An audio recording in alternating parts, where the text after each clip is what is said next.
চিকেনের অনেক রকম রেসিপি তো আপনারা খেয়েছেন।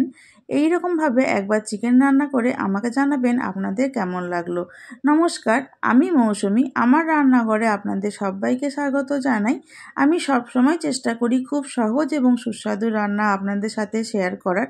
সেই রকমই একটা রেসিপি আজকে নিয়ে হাজির হয়েছি, ভাজা মশলায় হাতে মাখা চিকেন কারি। তাহলে বন্ধুরা চলুন শুরু করি আজকের রেসিপি। এই রেসিপিটা বানানোর জন্য প্রথমে একটা ভাজা মশলা তৈরি করে নেব। ফ্রাইং প্যানের মধ্যে নিয়ে নিয়েছি গোটা ধনে, গোটা জিরে, গোটা মৌরি, দুটো ছোট এলাচ, এক টুকরো দারচিনি, একটা তেজপাতা, 3টে শুকনো লঙ্কা। ঝালটা অবশ্যই নিজেদের স্বাদ অনুযায়ী দেবেন। গ্যাসের ফ্লেমটা একদম লোতে রেখে নাড়াচাড়া করে এই সমস্ত গোটা মশলা খুব ভালোভাবে ভেজে নেব। যখন দেখবেন ভাজা মশলা থেকে সুন্দর একটা গন্ধ বেরিয়ে এসেছে আর গোটা মশলা কালারটাও চেঞ্জ হয়ে গেছে, সেই সময় গ্যাসের ফ্লেমটা অফ করে ঠান্ডা হওয়ার জন্য অপেক্ষা করতে হবে। ঠান্ডা হয়ে যাবার পর মিক্সিং বোলের মধ্যে নিয়ে একদম গুঁড়ো করে নিতে হবে। গোটা মশলা ভেজে গুঁড়িয়ে নেওয়ার পর মিক্সিং বোলের মধ্যে নিয়ে নিচ্ছি কিছুটা আদা আর রসুন। সামান্য একটু জল দিয়ে আদা আর রসুনের একদম মিহি পেস্ট তৈরি করে নেব। এইবার চিকেনটা ম্যারিনেট করে নিতে হবে। আমি এখানে 750 গ্রাম চিকেন নিয়েছি। চিকেনের মধ্যে দিয়ে দিলাম স্বাদ মতো নুন, পরিমাণ মতো হলুদ, দিয়ে দেব সর্ষের তেল। আগে থেকে যে ভাজা মশলাটা রেডি করে রেখেছিলাম সেটাও এই সময় দিয়ে দিলাম।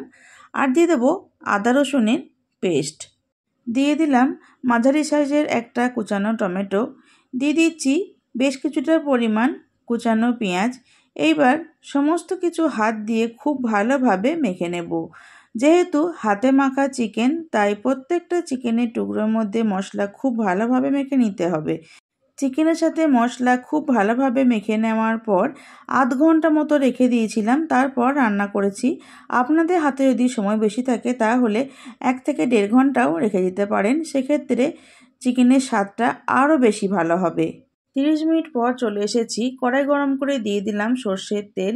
তেল খুব ভালোভাবে গরম হয়ে গেছে। দিয়ে দিচ্ছি বড় বড় টুকরো করে কেটে রাখা আলু। আলুর মধ্যে দিয়ে দেব সামান্য একটু নুন আর হলুদ। নুন আর হলুদ দিয়ে আলুটা একদম লাল লাল করে ভেজে তুলে নেব। এই রান্নাটা আলু না দিয়েও করতে পারেন। আমাদের বাড়িতে যেহেতু মাংসের মধ্যে আলু খেতে ভীষণ পছন্দ করে, তাই আমি দিয়েছি। আপনাদের যদি মনে হয় যে আলুটা স্কিপ করবেন তাহলে অবশ্যই করতে পারেন। দেখুন আলুটা একদম লাল করে ভেজে নিয়েছি। এইবার তুলে নিচ্ছি। আলু ভেজে তুলে নেওয়ার পর ওই তেলে দিয়ে দিচ্ছি কুচিয়ে রাখা পেঁয়াজ। পেঁয়াজটা খুব ভালোভাবে ভেজে নেব, তবে একদম বেরেস্তা করার মতো কড়া করে ভাজবো না, একটু লালচে রং ধরলেই হবে। পেঁয়াজটা ভাজা হয়ে গেছে। দেখুন পেঁয়াজটা হালকা লালচে রং ধরেছে। এই সময় দিয়ে দেব ম্যারিনেট করে রাখা চিকেন। চিকেন দেওয়ার পর গ্যাসের ফ্লেমটা হাইতে রেখে 3 থেকে 4 মিনিট মতো সময় ধরে কষিয়ে নেব। তারপর গ্যাসের ফ্লেমটা মিডিয়াম টু হাইতে রেখে ঢাকা দিয়ে দিয়ে চিকেনটা কষতে থাকবো। আর মাঝে মধ্যে ঢাকা খুলে নাড়াচাড়া করে দেব যতক্ষণ না পর্যন্ত চিকেনের থেকে তেলটা খুব ভালোভাবে রিলিজ করছে। চিকেন দেওয়ার পর ম্যারিনেট করে রাখা থালাটা ধুয়ে একটু জলও দিয়ে দিলাম। চিকেন দেওয়ার সাথে সাথে গ্যাসের ফ্লেমটা একদম লোতে করবেন না, কারণ যেহেতু সমস্ত কাঁচা মশলা দেওয়া আছে, তাই কাঁচা মশলা থেকে এবং চিকেন থেকে অনেকটা পরিমাণ জল বেরিয়ে যাবে। তখন সেই জল শুকানোর অপেক্ষা করতে করতে কিন্তু চিকেনটা সেদ্ধ হয়ে ভেঙে যাবে। সেক্ষেত্রে আর চিকেনটা ঠিকভাবে কষানো হবে না, চিকেনের স্বাদটাও খুব ভালোভাবে আসবে না। আর মাংস যদি ঠিকমতো কষানো না হয় তাহলে কিন্তু মাংসের স্বাদ একদমই ভালো আসে না। এটা সম্পূর্ণ আমার মতামত। তাই প্রথমে গ্যাসের ফ্লেমটা হাইতে রেখে 3 থেকে 4 মিনিট ভালোভাবে কষিয়ে নেওয়ার পর তারপর গ্যাসের ফ্লেমটা মিডিয়াম টু হাইতে রেখে ঢাকা দিয়ে দিয়ে চিকেনটা কষাবেন। সেক্ষেত্রে দেখবেন চিকেনের স্বাদটা অনেক ভালো হবে।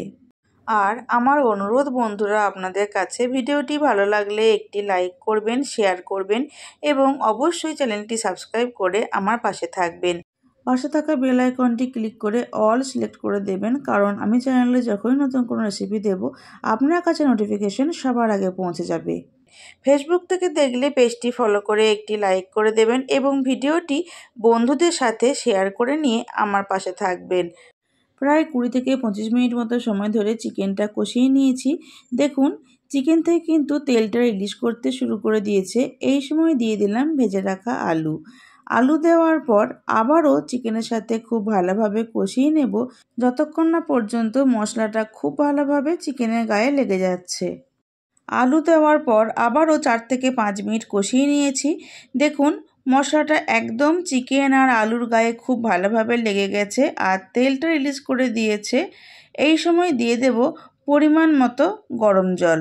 তবে খুব বেশি জল দেওয়ার প্রয়োজন নেই, কেননা আমি খুব বেশি ঝোল রাখছি না, একটু গ্রেভি গ্রেভি হবে চিকেন রান্নাটা। আর বলে রাখি বন্ধুরা, আপনারা দেখলেন আমি গরম জল দিলাম। আমি কিন্তু যে কোনো রান্নায় গরম জল ব্যবহার করতে পছন্দ করি। আমার মনে হয় যে কোনো রান্নায় গরম জল দিলে রান্নার স্বাদটা অনেক ভালো হয়। এটা সম্পূর্ণ আমার মতামত। আপনারা কে কে আমার মতো করে রান্না করেন অবশ্যই আমাকে জানাবেন। জল দেওয়ার পর একটু নাড়াচাড়া করে নিয়ে সব কিছু ভালোভাবে মিশিয়ে নিয়ে ঢাকা দিয়ে 7 থেকে 8 মিনিট রান্না করে নেব। প্রায় 8 মিনিট পর ফিরে এসেছি। দেখুন ঝোলটা অনেকটাই টেনে গেছে আর কালারটা কত সুন্দর এসেছে। এই সময় গ্যাসের ফ্লেমটা অফ করে কিছুক্ষণ স্ট্যান্ডিং টাইমে রেখে গরম গরম ভাতের সাথে পরিবেশন করব।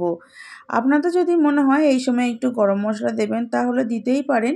যেহেতু ভাজা মশলা দিয়েছি তাই জন্য আমি আর গরম মশলাটা এই সময় দিলাম না, স্কিপ করে গেলাম। তবে আমার মনে হয় এই সময় আর গরম মশলাটা না দেওয়াই ভালো। এই চিকেন কারিটা এমনিতেই খেতে অনেক সুস্বাদু হয়। বন্ধুরা, রেডি হয়ে গেল আমাদের ভীষণ সুস্বাদু ভাজা মশলায় হাতে মাখা চিকেন কারি। আপনারাও বাড়িতে একবার এইভাবে চিকেন কারি ট্রাই করুন, তারপর গরম গরম ভাতের সাথে পরিবেশন করুন। আর আমাকে জানাতে ভুলবেন না রেসিপিটি আপনাদের কেমন লাগলো। আজকের মতো এই পর্যন্ত। আমি আবার আসবো অন্য কোনো রেসিপি নিয়ে। ভালো থাকবেন, সুস্থ থাকবেন। ধন্যবাদ।